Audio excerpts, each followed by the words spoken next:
fihi suratul Baqarah. Suratul Baqarah. Sesungguhnya setan lari dari rumah yang di rumah itu dibacakan surah Al-Baqarah.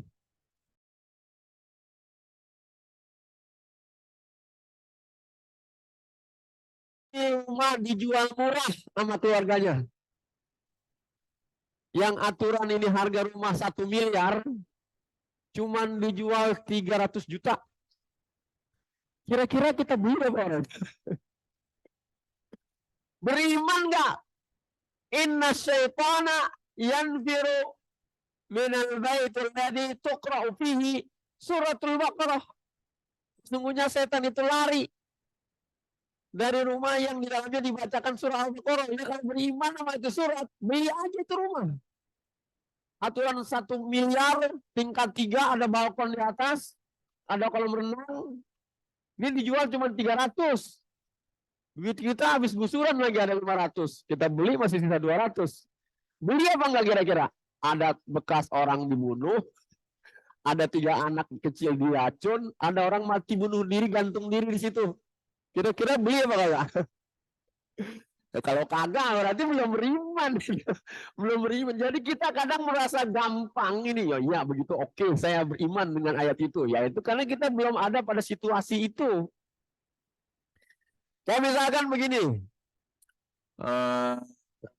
Masalul ladzina yunfiquna amwalahum fi sabilillah kamasali habbatin ambatat sab'a sanabila fi kulli sumbulatin mi'atu habbah. Jadi perumpamaan orang yang menafkahkan atau membelanjakan hartanya di jalan Allah itu seperti 1 biji, yang dari biji itu tumbuh pohon, dari pohon itu tumbuh 7 tangkai. Dari setiap tangkai itu ada 100 biji. Ya itu kan beriman kita. Iya itu begitu beriman. Sedekahlah kita pagi-pagi 10.000. Ikhlas 10.000. Begitu siang ada yang bagi kita duit 1 juta. Beriman kita. Wah ini nih gara-gara tadi pagi ini 10.000 nih. Ya kalau emang beriman mah itu gara-gara 10.000. Sekarang yang 1 juta sedekahin lagi semua. Ya enggak? Ya kan lu dapat 1 juta gara-gara nyumbang 10.000 tadi pagi. Sekarang dapat 1 juta. Ya kalau emang beriman kasih lagi tuh 1 juta semuanya ke orang. Tapi gue dapat 100 juta lah, 100 juta. Nah, jadi kadang-kadang kita merasa mudah mengimani ayat. Ya karena memang kita tidak berada dalam situasinya. Jadi karena memang ini orang di masa lalu dalam keadaan yang sangat sulit, menghadapi musuh yang sangat banyak dan sangat kuat. Akhirnya mereka sampai bertanya, mata nasrullah, kapan ini datang pertolongan Allah? Ala nasrullah, ala inna nasrallahi qarib. Nah lanjut, ayat berikutnya ya. Berarti halaman belakang ya. Yas'alunaka madza yunfiqun. Mereka akan bertanya kepada engkau, apakah yang akan mereka belanjakan? Qul, katakanlah, ma anfaqtum min khairin, apa yang kamu belanjakan dari kebaikan, falil walidaini, ialah kepada ibu bapak, wal aqrabin, dan keluarga karib atau karib kerabat, keluarga dekat. Jadi karib itu artinya dekat ya. Kalau dalam bahasa Indonesia kan ada disebut kawan karib. Itu sebenarnya karib. Kalau yang dekat banget kita sebut teman krab. Akrab itu isim tabdil. Akorab. Seperti akbar itu paling besar. Ahsan paling baik. Nah ada akorab. Nah akorab ini dekat banget artinya. Dalam bahasa Cinangkanya teman akrab. Akrab. Akrabin. Wal yatama masakin, yatim dan orang-orang miskin, wa ibnis sabil, orang dalam perjalanan jauh, wa ma taf'alu min khairin, dan apa saja yang kamu perbuat dari kebaikan, fa innallaha bihi alim, Maka sesungguhnya Allah adalah Maha mengetahui. Jadi ini mereka bertanya tentang dikemanakan pembelanjaan harta itu, diantaranya ini karena umat Islam ketika ini udah banyak punya duit nih, udah sering menang perang Khandaq juga akan menang akhirnya. Ini kan nggak mungkin nanya begini kalau lagi pada kagak punya duit. Ini nanya begini lantaran banyak punya duit. Jadi tadi dijanjikan kemenangan itu dekat. Nah ini diantaranya, diantara janji kemenangan itu ya, ini diantaranya sebahagiannya sudah dipenuhi. Mereka bertanya kepadamu tentang dan ini adalah prioritas ya. Jadi yang pertama adalah walidain, kedua orang tua, wal akrobin, orang-orang dekat, wal yatama wal masakin, yatim miskin.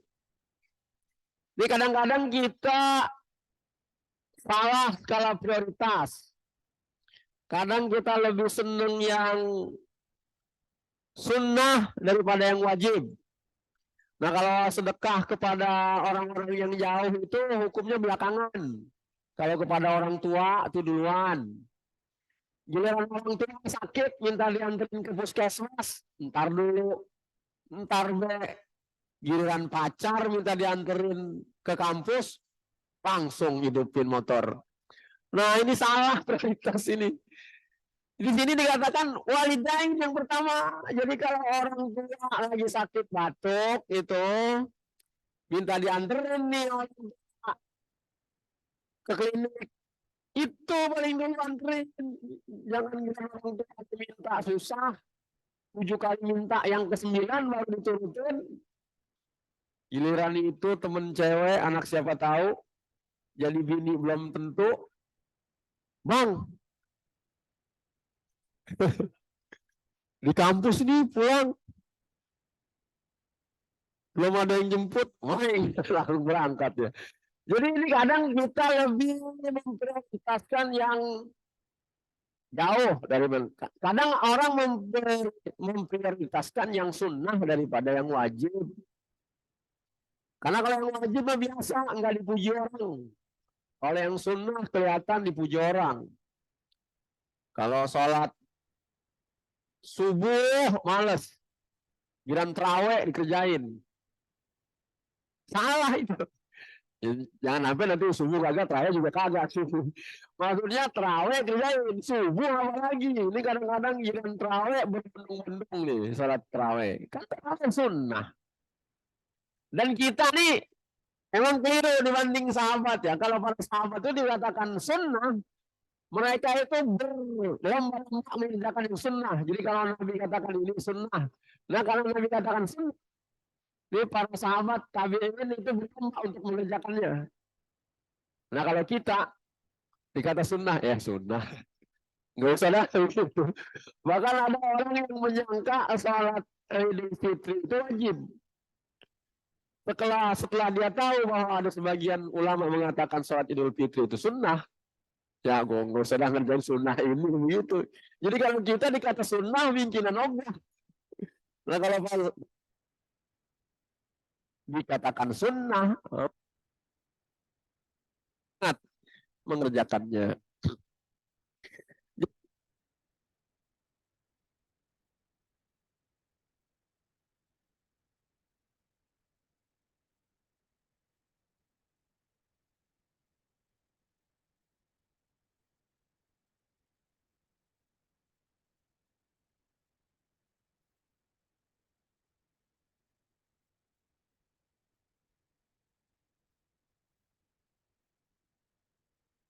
Jadi biar lengkapnya baca sendiri ya. Ini ayat 216. Kutiba alaikum kitab wa haqqakum. Telah diperintahkan kepada kamu berperang, sedangkan dia itu tidak kamu sukai. Wa asa an takrahu syai'an wa huwa khairul lakum. Boleh jadi sesuatu yang tidak kamu sukai padahal ada baiknya bagi kamu. Wa asa an tuhibbu syai'an wa huwa syarrul lakum. Dan boleh jadi kamu suka sesuatu padahal dia tidak baik bagi kamu. Wallahu ya'lamu wa antum la ta'lamun. Dan Allah mengetahui sedang kamu tidak mengetahui, tidak tahu. Ini kutiba alaikum qital ini. Sama ini kata kutibanya dengan kutiba alaikum siyam kan. Jadi kalau kutiba alaikum siyam kan kita beriman tuh. Kutiba alaikum siyam, telah diwajibkan atas kamu berpuasa. Nah, karena kita beriman kepada kutiba alaikum siyam, kita berpuasa. Nah, ini juga sama kalimatnya, kutiba alaikum, tapi al-qital, perang. Kira-kira mau apa enggak perang? Dan ini anak-anak muda kadang semangat perang dengan harapan syahid. Ya, sebenarnya yang namanya perang itu tidak selalu menang atau mati syahid. Kadang menang kagak, mati syahid kagak, cacat iya. Yang mau usia 17 tahun ikut perang sana ke Palestina. Sampai sono kalau naik pesawat nyampe udah masuk angin. Sampai Palestina minta dikerokin ke Palestina. Begitu mau berhadapan musuh, injek ranjau. Gara-gara injek ranjau, kaki putus sebelah, tangan hilang, mata pice. Jadi kaki hilang, tangan hilang, mata hilang semua. Usia 17 tahun, mati 70 tahun. Jadi berpuluh-puluh tahun hidup dalam keadaan cacat. Kira-kira sanggup apa kagak tuh? Jadi kan hanya menang, kita mati syahid. Ya kadang begitu, cacat seumur hidup. Dan perang itu bukan hanya soalan perangnya, juga soalan, ya kan kita punya kehidupan, punya kerjaan, punya aktivitas. Ya kadang-kadang orang nggak berani berangkat karena takut burung piaraannya kelaparan. Jadi mau burung. Nggak berani pergi lantaran melang kambing di kandang sudah dikasih rumput. Ya, kalau orang punya pekerjaan yang matang dan gitu ya, gaji bagus, punya mobil, punya motor, punya bini cakep, punya rumah bagus. Kemudian datang perintah perang. Yang perang itu perlu modal. Ya kalau senjata beli, berangkatnya ongkos. Kira-kira berangkat apa enggak kita perang kira-kira? Ada lagi kutiba yang satu lagi ya, kutiba alaikum kisos. Sama itu kutiba juga. Kenapa giliran kutiba alaikum siyam beriman, kutiba alaikumul kita ragu-ragu jadinya. Nah, lanjutannya ya. Ayat 217. Yas'aluna ka'anit tahril haram. Qitalin fihi. Mereka akan bertanya kepadamu dari hal bulan yang mulia, bulan haram ya, berperang kepadanya. Jadi ini ejaan lama nih ya, jadi bahasanya begini ya. Jadi mereka bertanya kepadamu tentang perang di bulan haram. Qul qitalun fihi kabir. Katakanlah kepada mereka berperang padanya adalah perkara besar atau soal besar. Wasaddun an sabilillah wa kufrun bihi wal masjidil haram wa ikhraju ahlihi minhu akbar indallah. Tetapi menjauhkan manusia daripada jalan Allah dan kufur kepadanya dan mencegah orang dari Masjidil Haram dan mengusir penduduknya daripadanya adalah lebih besar di sisi Allah. Paham nggak dimaksud ini? Jadi mereka bertanya kepadamu tentang perang di bulan haram. Nah, perang di bulan haram itu dosa besar, kata Nabi begitu. Akan tetapi ada yang lebih besar daripada itu dosanya. Apa itu? Menjauhkan manusia dari jalan Allah itu lebih besar daripada perang di bulan haram. Kufur kepada Allah lebih besar daripada perang di bulan haram. Mencegah orang untuk datang ke haram itu dosanya lebih besar daripada perang di bulan haram. Mengusir penduduknya daripadanya adalah lebih besar daripada. Jadi mengusir orang-orang Islam dari Mekah kemudian hijrah ke Madinah itu lebih besar daripada perang di bulan haram. Jadi kan di bulan haram itu dia perang. Pada mulanya begitu. Tapi nanti ada kejadian di mana umat Islam seakan-akan menyerang kafir Quraisy di bulan haram, di bulan Rajab. Sebentar lo, kita lanjutkan dulu ya bacanya ya. Wal fitnatu akbaru minal qatl. Nah ini dia. Dan fitnah adalah lebih besar dari pembunuhan. Nah ini kan orang sering salah kutip nih. Wal fitnatu akbaru minal qatl. Fitnah itu lebih besar atau lebih sadis, lebih jahat daripada pembunuhan. Wala yazaluna yuqatilunakum, dan mereka akan selalu memerangi kamu hatta yaruddukum an dinikum in istata'u, sehingga dapatlah mereka mengembalikan kamu daripada agama kamu jika mereka sanggup. Dan wa may yartadid minkum an dinihi, barang siapa yang murtad di antara kamu daripada agamanya, fayamut, maka dia mati, wa huwa kafir, maka dia mati dalam keadaan kafir. Faulaika habitat a'maluhum fid dunya wal akhirah. Maka mereka itu telah gagallah atau telah sia-sia, telah terputus, telah hangus amalan-amalan mereka di dunia dan di akhirat. Wa ulaika ashabun nar, dan mereka itu adalah penghuni neraka. Hum fiha khalidun, dan mereka itu kekal di dalamnya. Ayat 218. Innal ladzina amanu, sesungguhnya orang-orang yang beriman, walladzina hajaru, dan orang-orang yang hijrah, wajahadu, dan berjihad fi sabilillah, di jalan Allah, ulaika yarjuna rahmatullah, mereka mengharapkan rahmat Allah. Wallahu ghafurur rahim, dan Allah Maha Pengampun lagi Maha Penyayang. Jadi selama di Mekah itu kan kaum kafir Quraisy itu udah berapa kali melakukan kezaliman, bahkan pembunuhan. Kita tahu bahwa syahidah pertama itu, perempuan yang mati syahid pertama itu adalah ibunya Yasir, Sumayyah, yang ditusuk dari bawah sampai ke atas. Jadi di sate, mati dia gara-gara itu. Dan tidak ada perlawanan, karena memang belum ada perintah perang selama di Mekah. Bahkan Nabi itu berapa kali sholat, lagi sujud, kepalanya itu dikasih isi jeroan onta. Ya tapi nggak bisa ngelawan, dibiarin aja, karena nggak ada perintah perang. Kemudian nanti ada izin perang. Kemudian kalau ini bukan hanya izin, perintah perang. Dan sekali lagi, perang itu perkara berat.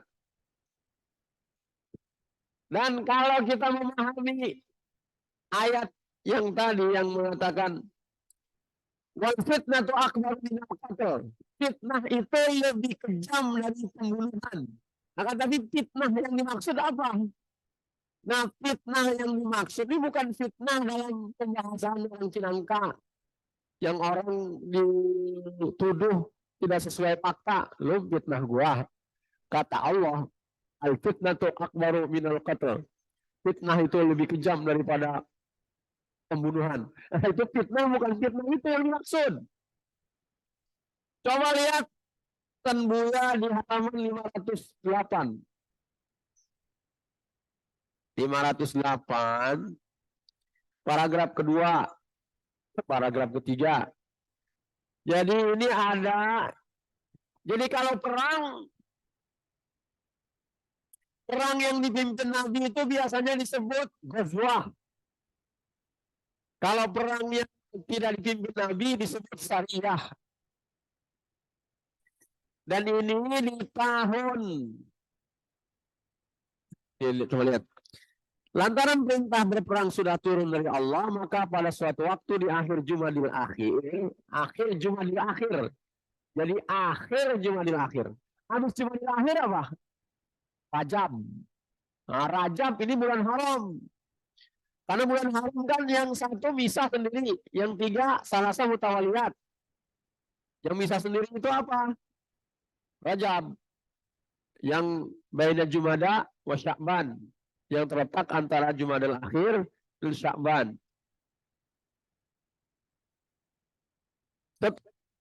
17 bulan Rasulullah berpindah ke Madinah, beliau panggil Abdullah bin Jahas. Ini sepupu dari ibu ya. Bersama dengan 8 orang muhajirin. Kalau di tafsir ini dikatakan bersama 8 orang muhajirin, jadi 9 bersama dia. Nah, tapi nanti di keterangan-keterangan lain yang diutus Nabi itu 12 orang. Setiap 2 orangnya naik 1 onta. Jadi 12 orang naik 6 onta gitu ya. Tapi di penjelasan Buya ini adalah 9. Jadi 8 plus 1, 1 plus 8. Jadi Abdullah bin Jahas diutus oleh Nabi untuk pergi ke arah Badar. Kemudian bersama orang yang diutus ini, 9 orang ini, Nabi titip surat. Dan surat ini jangan dibaca sebelum 2 hari perjalanan. Jadi akhirnya Abdullah bin Jahas ini melakukan perjalanan bersama 8 orang. Setelah 2 hari perjalanan, barulah dibuka surat dari Nabi itu. Ternyata mereka di dalam surat itu diperintahkan untuk sampai ke Nakhlah. Nakhlah itu sebenarnya kalau dari Madinah jauh sekali itu karena harus nyebrangin Mekah dulu. Jadi mereka intinya itu diperintah untuk menginteli ya, memata-matai pergerakan kaum kafir Quraisy. Lagi ngapain mereka, begitulah kira-kira. Jadi ini Abdullah binti Jahas diperintahkan untuk sampai ke Nakhlah. Mana sih Nakhlah? Ya halaman 508 ya. Paragraf yang terakhir bawah. Nah, ketika sudah sampai di Nakhlah, ternyata di sana ada penduduk Mekah yang juga diperintahkan menjaga perbatasan. Jadi sama-sama ditugaskan menginteli. Nah, karena diutusnya Jumadil akhir-akhir atau akhir Jumadil akhir, jadi mereka tuh sampai sudah di awal bulan Rajab. Begitu sampai di Nakhlah, dia melihat pasukan musuh. Kelompok kecil pasukan musuh yang juga sedang menjaga perbatasan lah, sedang menginteli pergerakan kaum muslimin. Lalu oleh Abdullah bin Jahas, ini hasil ijtihad dia, kalau sekiranya dibiarin ini, ntar dia bakal pulang nih ke pusat kota Mekah. Ntar balik lagi bakal bawa pasukan banyak. Nah, daripada dia nanti pulang ke Mekah, ini sekarang kita matiin aja. Begitu akhirnya. Jadi ijtihad dia, situasinya dia yang tahu ketika itu. Jadi tanpa ada perintah dari Nabi, dia berijtihad sendiri memutuskan untuk membunuh kaum musyrikin yang sedang berjaga itu. Padahal di ketika itu disepakati bahwa tidak boleh ada perang, tidak ada boleh bunuh-membunuh di bulan haram, di bulan Rajab. Nah, akhirnya setelah mereka membunuh, harta rampasannya dibawa, dan yang masih hidup dibawa sebagai tawanan, dibawa pulang ke Madinah. Laporan kepada Nabi. Nah, Nabi juga marah kepada Abdullah bin Jahas ini. Loh, ini siapa yang perintah kalian membunuh orang? Ini kan bulan Rajab. Kan di surat juga nggak ada perintah bunuh. Ya, kan, tapi kan karena situasinya ketika itu kalau dibiarkan dia pulang, nanti dia akan membawa pasukan lebih banyak membunuh kami. Agar tidak terjadi hal demikian, maka kami membunuh lebih dulu.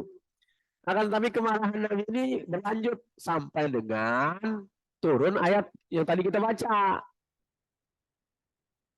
Jadi perang membunuh orang di bulan haram itu adalah dosa besar. Akan tetapi ada yang lebih besar dari itu. Apa? Mengusir orang dari tempat tinggalnya. Jadi kaum kafir Quraisy kan mengusir Nabi dan kaum muslimin dari Mekah. Menghalangi orang untuk beribadah di Masjidil Haram. Itu lebih besar daripada perang di bulan haram. Kemudian menganiaya orang yang salat.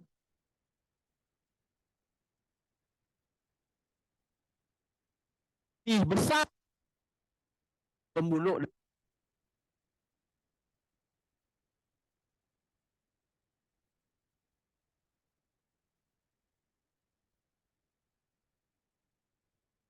Jadi pemahaman dari al-fitnatu akbaru minal qatl itu maksudnya adalah penganiayaan atau kezaliman itu lebih besar daripada pembunuhan.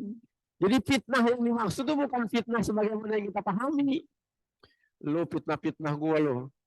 Kan fitnah lebih kejam daripada pembunuhan. Oh, jadi lu lebih mau dibunuh daripada difitnah. Kan nggak gitu. Jadi ini fitnah yang dimaksud adalah yaitu tadi penganiayaan, pembulian sampai dengan uh, sebagian wafat karena dibully ya. Di antaranya Sumayyah. Kemudian ayat 218-nya ini kan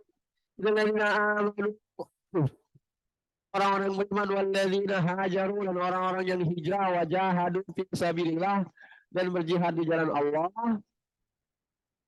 Ulaika yarjuna rahmatullah, mereka itu mengharapkan rahmat Allah. Allahu ghafurur rahim. Dan nanti Buya mengaitkan dengan, coba lihat halaman 511. Itu kan ada dikatakan orang-orang yang berjihad dan berhijrah. Kemudian ada hadis yang mengatakan la hijrata ba'dal fathi. Tidak ada hijrah setelah Fathu Mekah. Nah, menurut Buya ini konteksnya konteks ketika itu. Jadi karena setelah peristiwa Fathu Mekah masih ada orang yang dari Mekah pindah ke Madinah. Tapi apa yang dilakukan orang pindah dari Mekah ke Madinah itu tidak disebut hijrah lagi setelah Fathu Mekah. Akan tapi apakah zaman sekarang ini sudah tidak ada lagi hijrah? Masih ada hijrah. Akan tapi juga jangan menggampangkan ya seakan-akan para pendatang menyebut diri mereka muhajirin. Kemudian mereka yang pribumi menyebut diri mereka ansor. Lalu ada karena apa? Karena masjid itu didirikan oleh kebanyakan para perantau. Ya itu boleh. Tapi kalau kita mau mempersamakan diri kita dengan para muhajirin, ya nggak sebanding. Itu muhajirin berhijrah yang punya ternak ratusan ekor tinggal, yang punya kebun kurma berhektar-hektar tinggal, yang punya perdagangan melimpah di Mekah tinggal semua itu.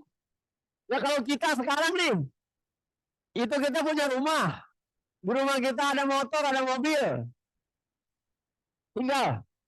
Mau nggak kira-kira tinggal? Ya sayang-sayang benar. Begitu juga kalau Ansor, begitu mereka sampai di Madinah, itu yang punya sapi 100 bagi dua, 50-nya buat Ansor. Yang punya rumah 100 meter bagi dua, 50 buat yang Ansor. Punya bini 4, cerain 2, yang 2 buat saudaranya yang Ansor. Nah coba kita sekarang, kita punya rumah nih, luas 70 meter, bagi dua, 35. Kira-kira kita mampu nggak sedekah ke tengah dari rumah kita? Nah menurutmu ya hijrah itu tetap masih ada sampai dengan masa kita sekarang. Kalau memang situasinya ada satu situasi di mana di tempat tinggal kita dizolimi, kemudian terancam terbunuh, teraniaya. Nah coba lihat ini halaman 512. An-Nisa ayat 97. Itu kan ada orang yang mati tersiksa di tanah lahirnya, padahal dia ada kesempatan untuk berhijrah. Alam takun ardullahi wasi'ah. Bukankah bumi Allah itu luas? Fatuhajiru fiha. Maka hijrahlah kamu padanya. Jadi disuruh hijrah. Akan tetapi kalau sudah berhadapan dengan musuh, bukan hijrah lagi, gitu ya. Berhadap-hadapan kalau sudah perang. Jadi kalau situasinya, jadi orang Indonesia juga kan dulu begitu. Ada masanya Bandung ditinggalkan. Ada masanya di mana Surabaya dikosongkan, kan ada masanya begitu kan, karena diserang oleh Belanda. Akan tapi kalau sudah berhadapan-hadapan, ya udah bukan wayahnya lagi untuk melarikan diri. Sudah wayahnya untuk dihadapi itu musuh. Dan kalau ada orang yang mengatakan orang-orang Palestina itu sebaiknya hijrah saja dari Palestina, ya mereka sedang menghadapi musuhnya. Dan sebetulnya musuh mereka itu musuh kita juga. Karena umat Islam itu harusnya berada dalam satu kesatuan kepemimpinan, di mana ada umat Islam diserang, dan seluruh umat Islam yang lain harusnya bantu. Kalau ada orang mengatakan, kan kekuatan Palestina itu sangat kecil dibandingkan kekuatan Yahudi Israel yang dibantu Amerika, orang bakalan menang. Udah ketahuan orang bakalan menang. Kenapa masih melawan? Nah, kadang-kadang melawan itu bukan soalan seberapa kuat musuh kita.